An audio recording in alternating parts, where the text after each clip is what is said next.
Shri P Karunakaran, ഈ പരീക്ഷണം രാജ്യം കുറെ കണ്ടതാണ്, 1, 2, 3 തവണ കണ്ടതാണ്. പക്ഷേ ഇക്കുറിയുള്ള സാധ്യത പ്രാദേശിക കക്ഷികൾ, സ്വത്വവാദപരമായ കക്ഷികൾ കൂടുതൽ ശക്തിയോടെ മുന്നോട്ട് വരാനുള്ള സാധ്യത ഈ തെരഞ്ഞെടുപ്പിൽ കാണുന്നു. 1. 2, ഇടതുപക്ഷത്തിന് ഇന്ത്യയിലെമ്പാടും നേരിട്ട തിരിച്ചടി, ബംഗാളിലും കേരളത്തിലും നേരിട്ട തിരിച്ചടി. തൃണമൂൽ കോൺഗ്രസ് ബംഗാളിൽ ഉണ്ടാക്കിയ മുന്നേറ്റമാണ് യഥാർത്ഥത്തിൽ CPM-നെ ബംഗാളിലെങ്കിലും പുറകോട്ട് നയിച്ചത്, പാർലമെന്റിൽ അവരുടെ സീറ്റ് കുറച്ചത്. തൃണമൂൽ കോൺഗ്രസ് ഈ മൂന്നാം മുന്നണിയിലെ അല്ലെങ്കിൽ ഈ മൂന്നാം ബദലിൻ്റെ സാധ്യതയിലേക്ക് കടന്നു വരുമ്പോൾ ഇടത് പാർട്ടികൾക്ക് പിറകോട്ട് മാറേണ്ടി വരില്ലേ?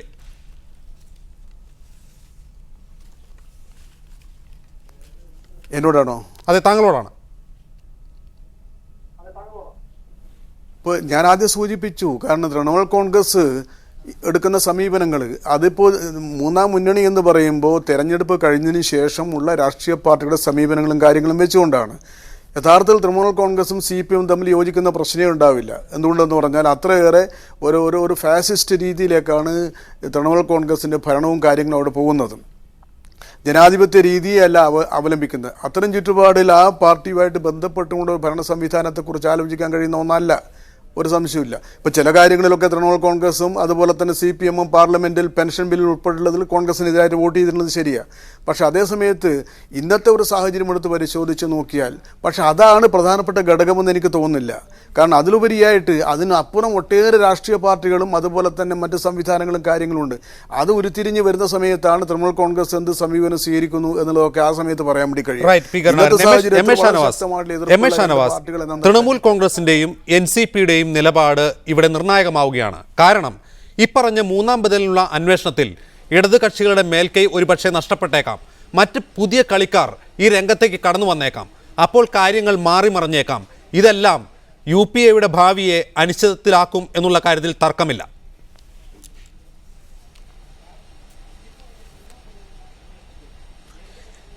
ഇതിൻ്റെ അകത്ത് ശ്രീ പി കരുണാകരനൊക്കെ ഒരുപാട് സ്വപ്നം കാണുകയാണ്. പശ്ചിമ ബംഗാളിൽ നമ്മുടെ അടിത്തറ തകർന്നു കഴിഞ്ഞു. ബുദ്ധദേവ് ഭട്ടാചാര്യ തന്നെ വളരെ വളരെ ശക്തമായ നിലപാടുകൾ എടുത്തുകൊണ്ട് ചില കാര്യങ്ങൾ പറയുകയും കുറ്റസമ്മതങ്ങൾ വരെ നടത്തിയിരിക്കുകയാണ്. പല കൂട്ടക്കൊലയും ഞങ്ങൾ ചെയ്തിട്ടുണ്ട് എന്ന് പറഞ്ഞിരിക്കുകയാണ്. ജനങ്ങളുടെ ഇടയിൽ നിന്നും മാർക്സിസ്റ്റ് കമ്മ്യൂണിസ്റ്റ് പാർട്ടി ഒറ്റപ്പെട്ട് കഴിഞ്ഞിരിക്കുന്നു.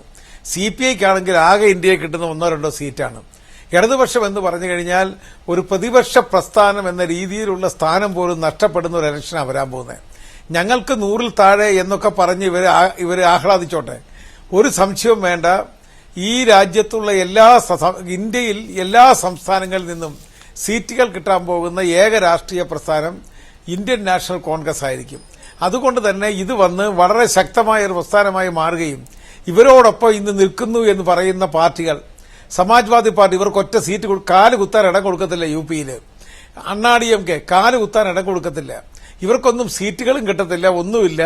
ഈ 24 നിലനിർത്തുന്നതിന് വേണ്ടിയുള്ള ശ്രമം നടത്തി അത് വല്ല 10-15 ആയിട്ട് ചുരുങ്ങും. കോൺഗ്രസിനെ സംബന്ധിച്ചിടത്തോളം പിന്നെ ഇതിന്റെ അകത്ത് ഇന്നുള്ള പാർട്ടികളുടെ മുഖം നിങ്ങൾ നോക്ക്. അവർക്ക് ചേരാൻ പറ്റുന്ന ഏക രാഷ്ട്രീയ പ്രസ്ഥാനം കോൺഗ്രസ് ആണ്.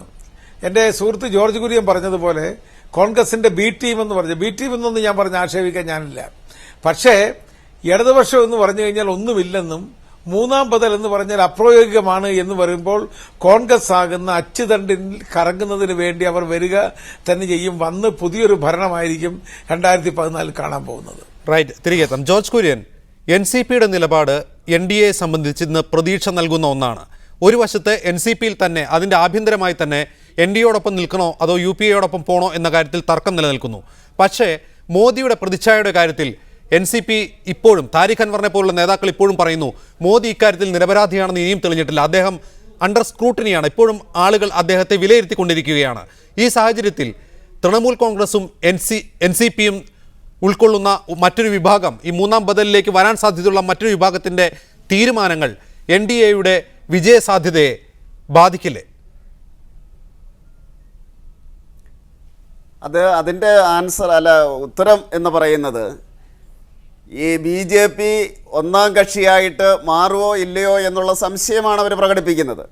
BJP ഒന്നാം കക്ഷിയായിട്ട് മാറുന്നതോടുകൂടി ഇവരുടെ ചിന്താക്കുഴപ്പമില്ലാതാകും.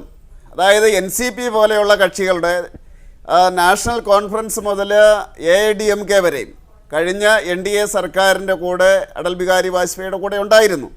ആദ്യമൊക്കെ അവർ മടിച്ചു നിന്നിരുന്നു. ഓർക്കുന്നുണ്ടാകും, അടൽജി സ്വയം ആക്ഷേപിച്ചുകൊണ്ട് കത്ത് വന്നില്ല, ചിട്ടി നഹിയായ എന്ന് പറഞ്ഞുകൊണ്ട് അദ്ദേഹം സ്വയം ഏതാണ്ട് രീതിയിൽ അദ്ദേഹം ഒരു ആക്ഷേപഹാസ്യത്തിൻ്റെ അവസ്ഥയിലേക്ക് വന്ന ജയലളിതയുടെ കത്തിൻ്റെ കാര്യമൊക്കെ. പക്ഷേ അത് കഴിഞ്ഞ് ആ ഒരു ശക്തമായിട്ടുള്ള ഭരണം, ഇന്ത്യയിൽ ഏറ്റവും കൂടുതൽ കക്ഷികളെ കൂട്ടിച്ചേർത്തുകൊണ്ട് ഭരിക്കുവാൻ NDAക്ക് സാധിച്ചു. ഇവിടെ തൃണമൂൽ കോൺഗ്രസിൻ്റെ കാര്യം പറയുന്ന അവസരത്തിൽ ഞാനൊരു കാര്യം ഓർക്കുന്നു. തൃണമൂൽ കോൺഗ്രസിനുള്ള പിന്തുണ പിൻവലിച്ച അവസരത്തിൽ പ്രകാശ് കാരാട്ട് മുലയൻ സിംഗ് യാദവിൻ്റെ കൂടെ നിന്നുകൊണ്ട് പ്രഖ്യാപിക്കുന്ന എല്ലാവരും കണ്ടതാണ്. മൂന്നാം മുന്നണിയുടെ നേതാവ് മുലയൻ സിംഗ് യാദവാണെന്ന്.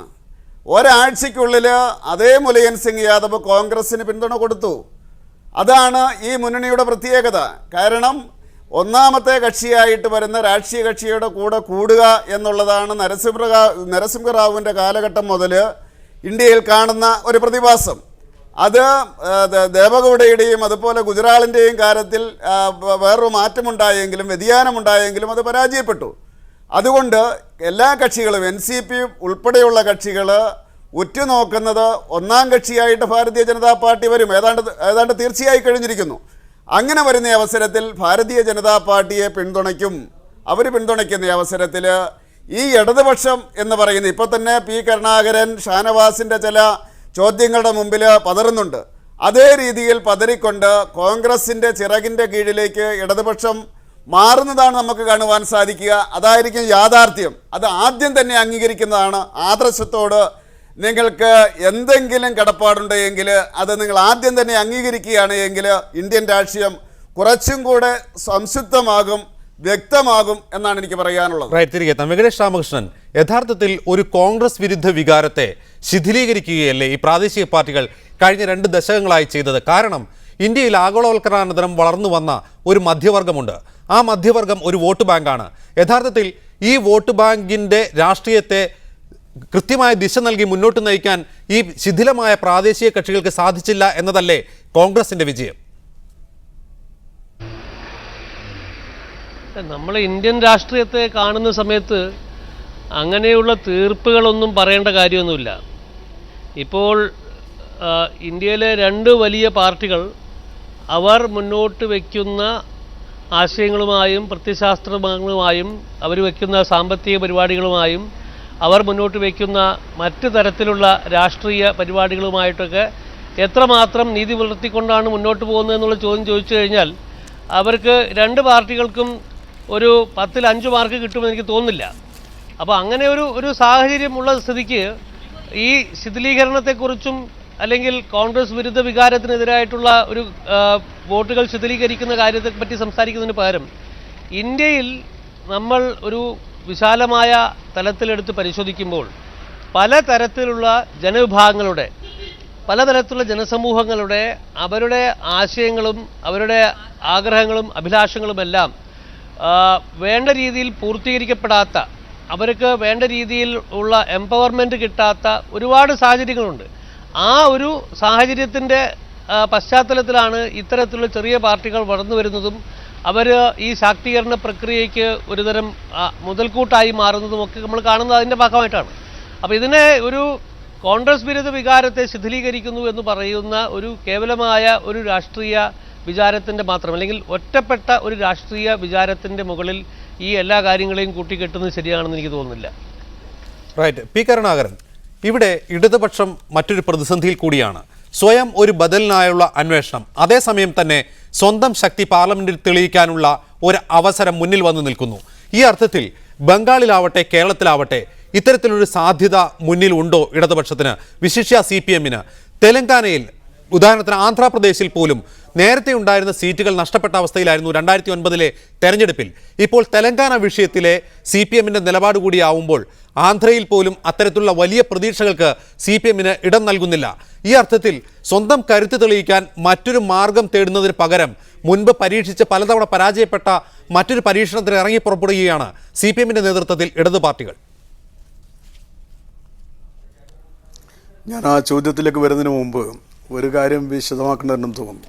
ഇപ്പോൾ നയപരമായ കാര്യങ്ങളിൽ കോൺഗ്രസും BJP തമ്മിൽ യാതൊരു വ്യത്യാസവും ഇല്ലാതെന്ന് ഞങ്ങൾ പലപ്പോഴും ചൂണ്ടിക്കാണിച്ചിട്ടുണ്ട്. ഇവിടെ ഇപ്പോൾ ഷാനവാസും ജോസ് കുര്യനും പറഞ്ഞ ഒരേ രീതി തന്നെയാണ്. അപ്പോൾ പാർലമെൻറ്റിലൊക്കെ ഞങ്ങൾ കണ്ടതാണ്. കാരണം BJPയുടെ അതേ സഹായത്തോട് കൂടിയിട്ടാണ് കോൺഗ്രസ് പലതും പാസ്സാക്കി എടുത്തിട്ടുള്ളത്. ആ ഫുഡ് സെക്യൂരിറ്റി ആക്ട് ആയാലും പെൻഷൻ ബില്ലായാലും മറ്റു പലതായാലും. അപ്പോൾ ഇവിടെയും ആ സ്വരത്തിൽ തന്നെയാണ് രണ്ടുപേരും സംസാരിച്ചത്. അപ്പോൾ രണ്ടിനും ഞാൻ ഒരേപോലെ മറുപടി പറയേണ്ടതുണ്ട്. അതുകൊണ്ടാണ് ഞാൻ അത് സൂചിപ്പിച്ചത്. മറ്റൊരു പ്രധാനപ്പെട്ട കാര്യം, ഇപ്പോൾ ശ്രീ ഷാനവാസ് എൻ്റെ ബഹുമാനപ്പെട്ട സുഹൃത്ത് CPM-നെ സംബന്ധിച്ച് പറഞ്ഞല്ലോ. എന്നാൽ ഈ രാജസ്ഥാനിൽ തകർന്നടിഞ്ഞിട്ടും ഡൽഹിയിൽ തലകുത്തി വീണിട്ടും ഷാനവാസിന് ഇങ്ങനെ പറയാൻ കഴിയുന്നു എന്നതിൽ എനിക്ക് അദ്ദേഹത്തോട് തീർച്ചയായിട്ടും സന്തോഷമുണ്ട്. കാരണം ഏത് പ്രതിസന്ധിയിലും ഒരു രാഷ്ട്രീയ നേതാവിനെ സംബന്ധിച്ചിടത്തോളം ഈ ആത്മധൈര്യം കൊടുക്കുക എന്നുള്ള പ്രധാനപ്പെട്ട കാര്യമാണല്ലോ. അപ്പോൾ അത്ര വലിയ തകർച്ചയെ നിങ്ങൾ നേരിട്ട് കഴിഞ്ഞിരിക്കുന്നു എന്നുള്ള വസ്തുത ഇനിയെങ്കിലും കോൺഗ്രസ് മനസ്സിലാക്കാൻ വേണ്ടി ശ്രമിക്കുക. നിങ്ങൾ തകരുന്നതിൽ സന്തോഷമുള്ള ഒരാളല്ല എന്ന് ഞാൻ നേരത്തെ പറഞ്ഞു. പക്ഷേ അതേ സമയത്ത് നിങ്ങളുടെ നടപടികൾ, അതുകൊണ്ട് ഒരു ആത്മവിശ്വാസം നല്ലതാണ്. ഇതിനെയൊക്കെ അതിജീവിച്ചുകൊണ്ട് ഞങ്ങൾ പോകും എന്നുള്ളത്. പിന്നെ ഇവിടെ CPM-നെ സംബന്ധിച്ചിടത്തോളം ശരിയാണ്, ഞങ്ങൾക്ക് വെസ്റ്റ് ബംഗാളിൽ പോരായ്മ വന്നിട്ടുണ്ട്, ഞങ്ങളത് ചൂണ്ടിക്കാണിച്ചിട്ടുണ്ട്. വെസ്റ്റ് ബംഗാളിൽ തീർച്ചയായിട്ടും അതിനെ അതിജീവിച്ച് വരാൻ വേണ്ടി കഴിയും. ഇന്നത്തെ ഒരു സാഹചര്യത്തിൽ കേരളത്തിലായാലും വെസ്റ്റ് ബംഗാളിലായാലും ത്രിപുരയിലായാലും അതുപോലെ തന്നെ തമിഴ്നാട്ടിലായാലും ആന്ധ്രയിലായാലും CPM-ൻ്റെ സീറ്റ് വർദ്ധിക്കാനാണ് സാധ്യത. മറ്റ് സ്റ്റേറ്റുകളെ സംബന്ധിച്ച് പിന്നീട് പറയാം. അതിൻ്റെ പ്രധാനപ്പെട്ട കാരണം വരുന്ന മാറ്റങ്ങൾ തന്നെയാണ്. ഇപ്പോൾ തമിഴ്നാട്ടിനെ സംബന്ധിച്ചിടത്തോളം സഖ്യം ഉണ്ടാക്കി കഴിഞ്ഞിരിക്കുകയാണ്. ആന്ധ്രയിൽ മുമ്പുള്ള സീറ്റ് നഷ്ടപ്പെട്ടു എന്നുള്ളത് ശരിയാണ്. പക്ഷേ ഇപ്പോൾ കോൺഗ്രസ് ആണ് അവിടെ തകരാൻ വേണ്ടി പോകുന്നത്. കോൺഗ്രസ് യഥാർത്ഥത്തിൽ ഒരു തെരഞ്ഞെടുപ്പ് ലാഭത്തിന് വേണ്ടി നടത്തിയ പ്രവർത്തനത്തിൻ്റെ ഭാഗമായിട്ട് ആന്ധ്ര അസംബ്ലി തള്ളിയ ഒരു നിയമം പാർലമെൻറ്റിൽ പാസ്സാക്കാൻ നിങ്ങൾക്ക് കഴിയും തോന്നുന്നുണ്ടോ? യഥാർത്ഥത്തിൽ വലിയ അപകടത്തിലല്ലേ നിങ്ങൾ എത്തിയിട്ടുള്ളത്. അവിടെ ഒരു സെൻട്രൽ സ്റ്റേറ്റ് റിലേഷൻ പോലും തടയപ്പെടുന്ന രീതിയിലല്ലേ ഉള്ളത്. അതുകൊണ്ട് ആന്ധ്രയിൽ ഞങ്ങളെല്ലാം തകരാൻ വേണ്ടി പോകുന്ന കോൺഗ്രസ്സാണ്, തമിഴ്നാട്ടിൽ തകരാൻ വേണ്ടി പോകുന്ന കോൺഗ്രസ്സാണ്, കർണാടകത്തിൽ അല്പം രക്ഷപ്പെട്ടേക്കും, ഇവിടെ തകരാൻ വേണ്ടി പോകുന്നത് നിങ്ങളാണ്. വെസ്റ്റ് ബംഗാളിൽ ഞങ്ങളെക്കുറിച്ച് പറയുമ്പോൾ നിങ്ങൾക്ക് ഒറ്റക്ക് നിന്നാൽ എത്ര സീറ്റ് കിട്ടുക? ഒറ്റക്ക് നിന്നാൽ കോൺഗ്രസിൻ്റെ സ്ഥിതി എന്തായിരിക്കും അവിടെ ഒന്ന് ആലോചിച്ച് നോക്കുക സ്വയമായിട്ട്. അപ്പോൾ ഇതൊക്കെ യാഥാർത്ഥ്യങ്ങളാണ്. അത്തരം യാഥാർത്ഥ്യങ്ങൾ നിലനിൽക്കുന്ന സമയത്ത് ദേശീയ രംഗത്തെ രണ്ട് പാർട്ടികൾ ദ്വികക്ഷി സമ്പ്രദായം വേണമെന്ന്, അതാ ഞാൻ പറയുന്നത്, നയപരമായിട്ട് ഒന്നല്ലെങ്കിൽ മറ്റൊന്ന്, അല്ലെങ്കിൽ ഒന്നുകിൽ BJP അല്ലെങ്കിൽ കോൺഗ്രസ്, അത് ജനങ്ങൾ തിരസ്കരിച്ച് കഴിഞ്ഞിരിക്കുകയാണ്. ഒരു സംശയം വേണ്ട, BJPക്കൊന്നും ഭൂരിപക്ഷം കിട്ടാൻ പോകുന്നില്ല, കോൺഗ്രസിനും കിട്ടാൻ വേണ്ടി പോകുന്നില്ല. പ്രതിപക്ഷത്തിന്റെ അല്ലെങ്കിൽ എതിരാളികളുടെ ദൗർബല്യമാണോ കോൺഗ്രസ് തങ്ങളുടെ കരുത്തായി ആത്മവിശ്വാസത്തോടെ ഉയർത്തിക്കാട്ടുന്നത്?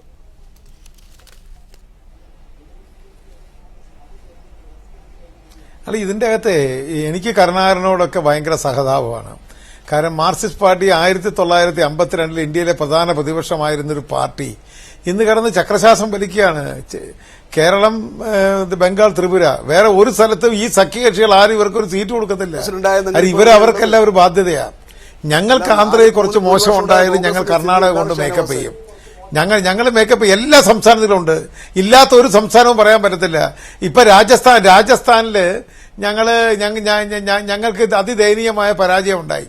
പക്ഷേ പാർലമെന്റ് തെരഞ്ഞെടുപ്പിൽ അത് ഞങ്ങൾ പിടിച്ച ചരിത്രം മുമ്പ് ഉണ്ടായിട്ടുണ്ട്. മധ്യപ്രദേശിൽ തോറ്റ മധ്യപ്രദേശ് ചോദിച്ചത് ഛത്തീസ്ഗഡിൽ ഞങ്ങൾ ഉണ്ടാകുന്ന ചരിത്രം ഉണ്ടാകും.